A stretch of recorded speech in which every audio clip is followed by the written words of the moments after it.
kritis, janganlah kritis itu untuk mencederai orang.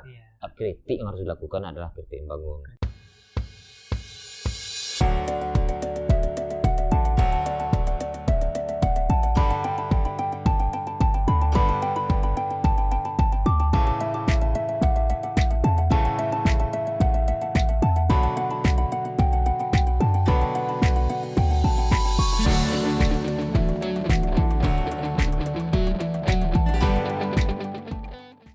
Oke, kerabat Narasketik, kita kembali berbincang dengan Bang Durnas.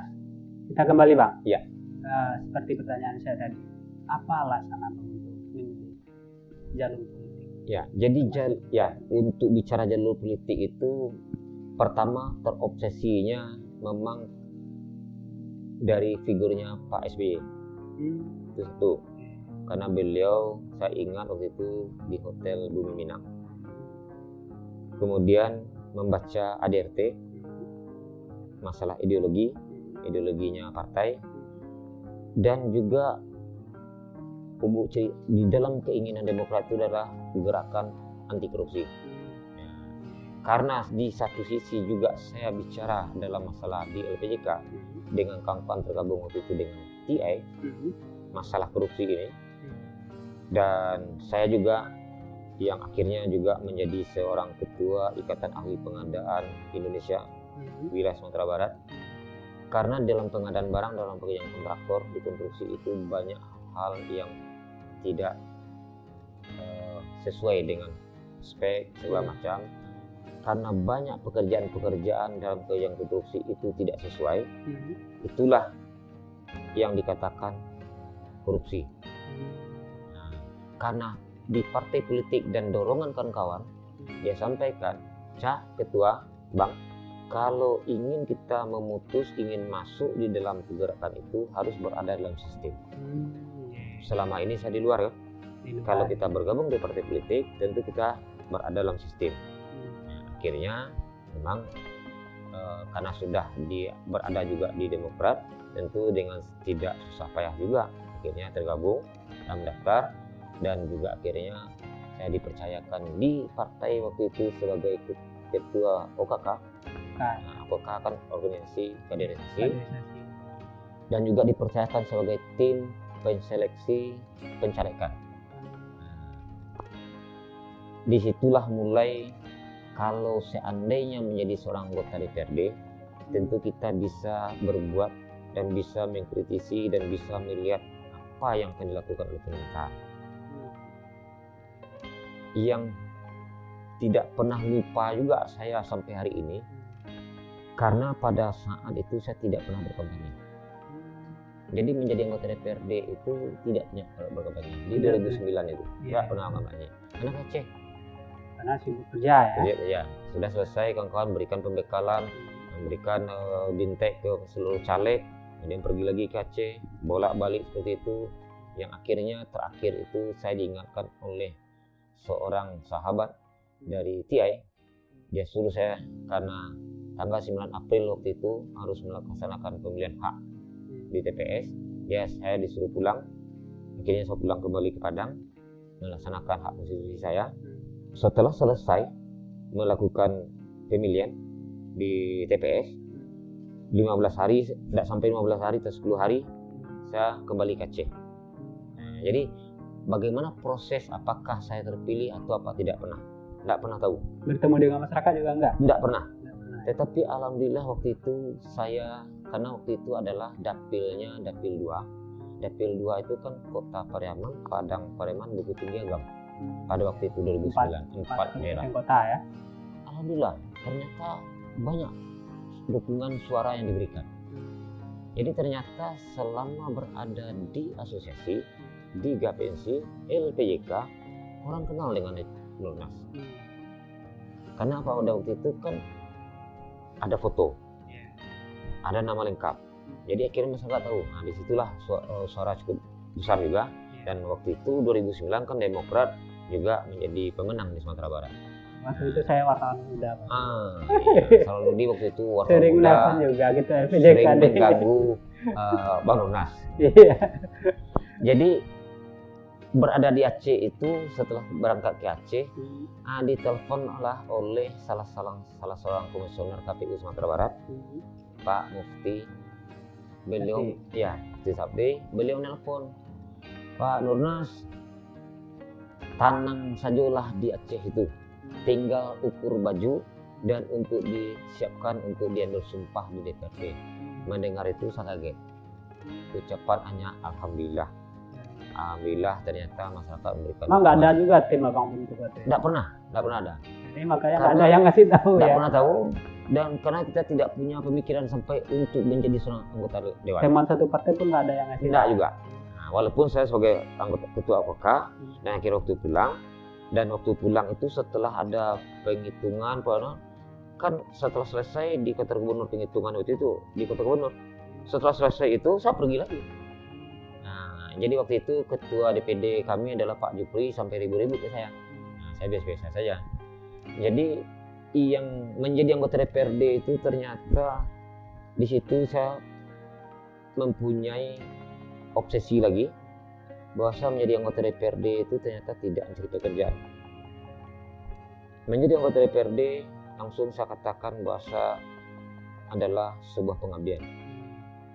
Nah, istilah saya, kalau menjadi pekerjaan, saya sudah puas dengan bekerja di perusahaan. Menjadi profesional sudah semua. Sudah berhenti lagi. Kalau kita bergabung di partai politik, konsekuensi partai politik adalah menjadi kepala daerah atau menjadi legislatif sesuai dengan tingkatan. Nah, maka saya punya tanamkan ke diri, saya wakafkan, sedekahkan diri untuk dalam pengabdian.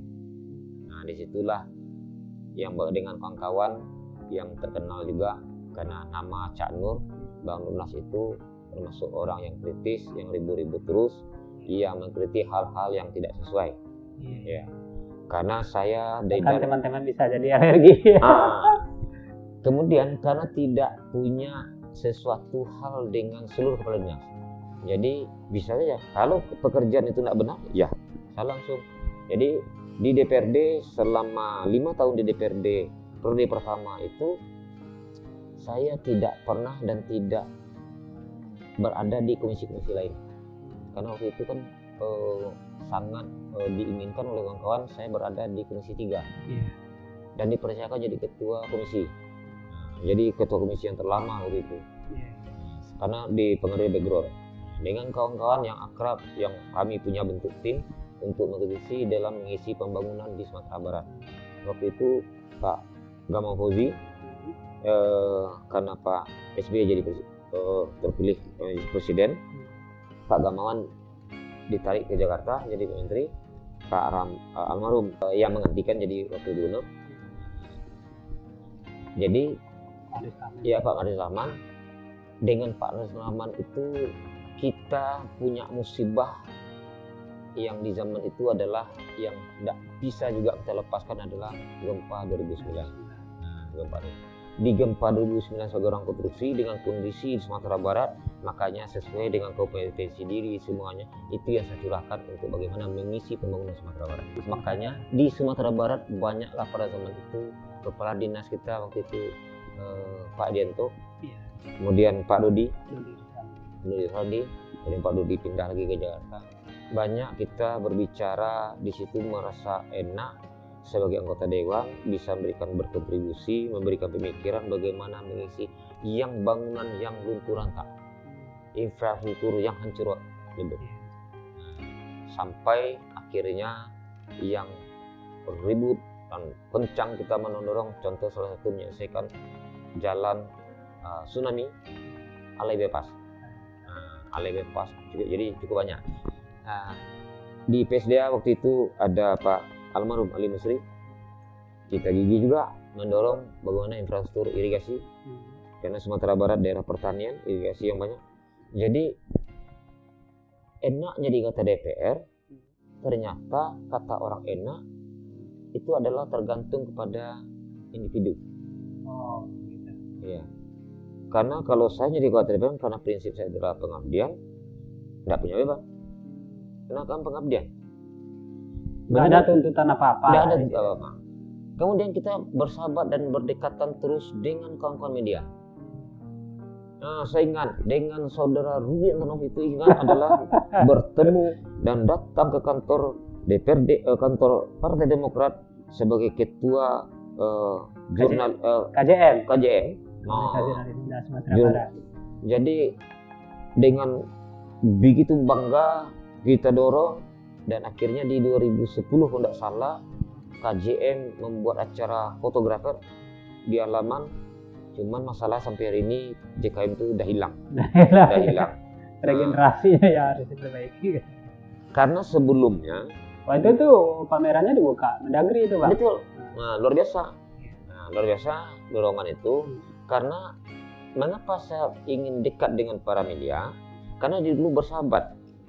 Karena corong di dalam sebuah, karena kita anggota DPR, tentu harus ada punya corong. Corongnya adalah media. Makanya seluruh media di Sumatera Barat sampai hari ini tidak ada yang tidak kenal dengan Nurnas. Akhirnya diajak bergabung. Ada namanya JPS, Jaringan Pimpres Sumatera, diajak dari di situ sebagai pembina. Cukup banyak lah ya. Ada di IO, cukup. Jadi ini satu, Bang. Ya. Ini kan dekat sama media ini. Ya. Sebelum jadi anggota dewan kan jauh dari masyarakat. Nah, ketemu. Tapi setelah itu masyarakat kan? Jadi dulu itu bukan jauh. Jauh. Jadi sebelum jadi anggota dewan, masyarakatnya berbeda. Masyarakatnya berbeda. Karena masyarakatnya terbatas. Karena masyarakatnya adalah masyarakat penyedia dan pengguna di bidang konstruksi. Iya. Jadi hubungan kita adalah para pengusaha, perusahaan-perusahaan di rekanan kontraktor, kemudian PU se-Sumatera Barat. Jadi masanya berbeda dengan jadi DPR. Kalau di DPRD dari kelas yang paling terendah yang miskin sampai ke atas. Ya. Nah, itu yang digeluti. Nah, itu beda. Dengan berteman dengan wartawan, dengan media bertambah enak. Jadi dengan wartawan itu tidak perlu kita takutkan. Nah, seiring dengan itu, kalau tidak ada masalah, sebetulnya tergantung pada hubungan komunikasi. Ya. Nah, akhirnya yang kita itu pasti akan terkenal, akan bisa dibesarkan oleh media dan juga akan bisa dikecilkan oleh media.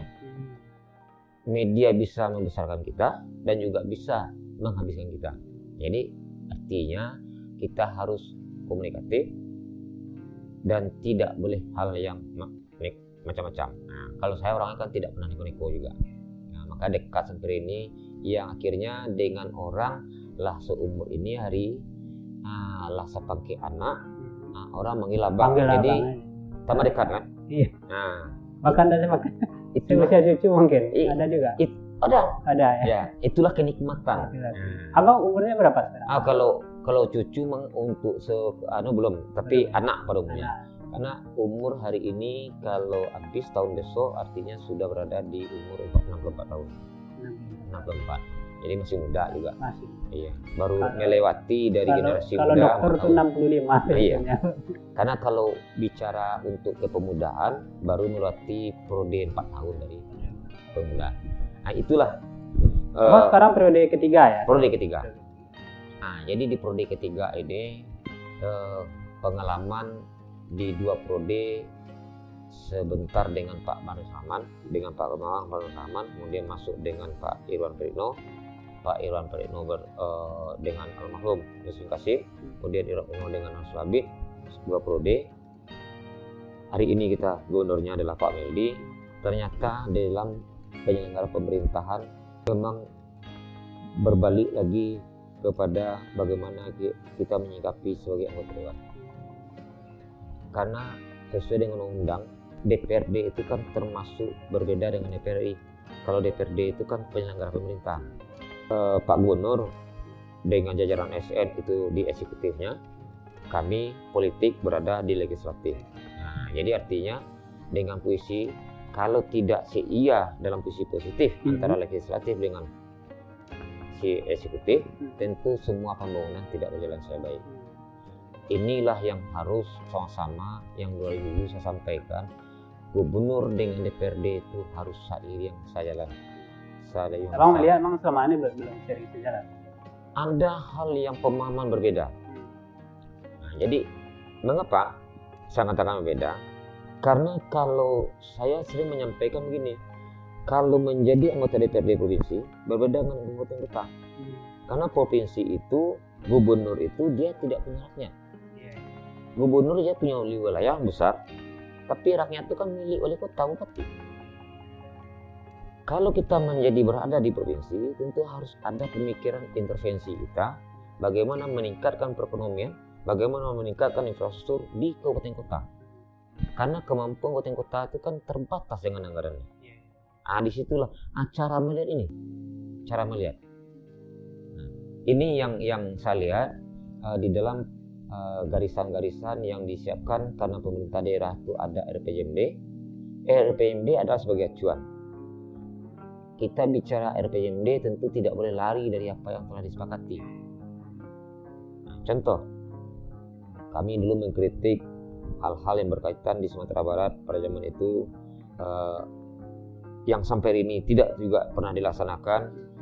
Daerah Garabak Data itu contoh. Garabak Data itu karena tidak pernah juga bisa tertempuh jalan untuk menuju masyarakat. Dengan sudah sekian tahun Indonesia ini merdeka, mereka tidak bersama menikmati kemerdekaan. Saya ingat kami dorong bersama dengan kawan-kawan di komisi waktu itu, dengan saudara Bahtul, almarhum Joni Marbur, almarhum Isra Jalino, Suman Hadi, banyak kawan-kawan di komisi mendorong untuk kita buka jalan dari Lembah Gumanti menuju Garabak Data. Kita buka dan akhirnya itu dianggarkan, sudah dibuka itu sampai sekarang tidak pernah ada kelanjutan, tidak ada kejelasan. Masyarakat kita sangat butuh. Itu salah satu contoh. Contoh yang lain untuk Pasar Baru Lan Panjang. Karena Pasar Baru Lan Panjang banyak juga itu, Bang. Iya, karena Pasar Baru Lan Panjang itu Moro Labuh juga kayak gitu ya. Kalau Moro Labuh itu berbeda masalah. Tapi kalau bicara jalan Pasar Baru Lan Panjang itu kan tidak ada gangguan.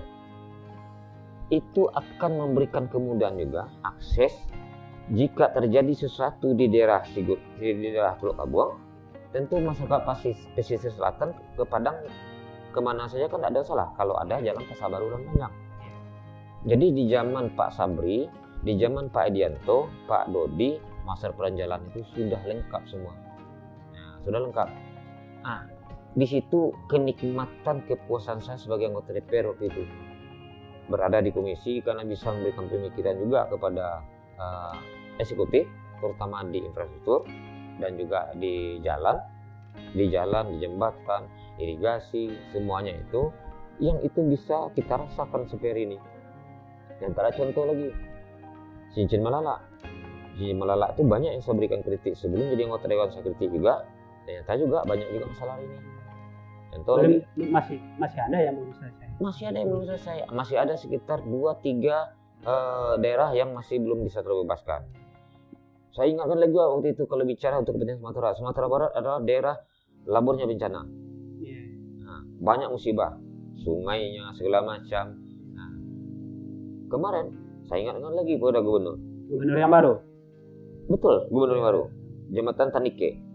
Nah, ternyata kan itu 2018 saya sudah ingatkan Jembatan Tanike itu terjadi penggerusan di Woodman 2018. Hari ini adalah 2021, itu juga kejadian. Habis juga jembatannya. Kita kan khawatir ini. Iya. Nah, jadi itu berbicara konstruksi itu memang adalah kalau untuk peningkatan ekonomi itu kuncinya adalah infrastruktur. Kalau infrastruktur tidak baik, tentu perekonomian tidak lancar. Nah, ini apakah hari ini kita bisa di dalam posisi itu? Jangan lupa kita dalam kondisi COVID, keuangan sangat terbatas, APBD kita kecil, PAD kita kecil, yang kita dobrak, yang kita bangun cukup banyak.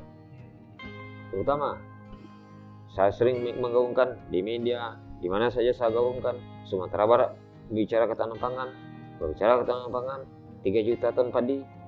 Ternyata kita baru mencapai ke angka 2,8 ton. Sementara di sisi yang lain, irigasi kita banyak yang masih rusak karena pasca gempa dulu. Pendanaan melakukan pembangunan kan tidak harus sumbernya APBD. kan bisa mengejar APBN, bisa ada swasta. Itu tugas-tugas eksekutif. Itu tugas eksekutif, disitulah DPRD harus mengawal. Nah, memberikan motivasi. Jadi artinya, dan kalau bicara secara individu, secara kepartean, tentu bicara sebagai kita anggota DPR, tentu bicara ke dapil. Daerah pemilihan. Kalau saya daerah pemilihan saya adalah Padang Pariaman Kota Priaman, tentu itu pula yang saya fokuskan. Di sisi yang lain tentu saya bicara juga ke yang lain. Nah, tentu daerah. Nah, makanya kalau bicara kepentingan daerah, tentu apa yang kurang di situ. Karena kita mengetahui dan melihat, kita turun reses, dan turun ke kampung. Karena di Padang Pariaman kan masih banyak daerah-daerah di pedalaman yang jalan yang belum terakses secara baik. Masih banyak. Masih banyak juga yang belum masyarakat kita menikmati rasa kemerdekaan. Oke Bang, ini tiga periode Bang. Iya.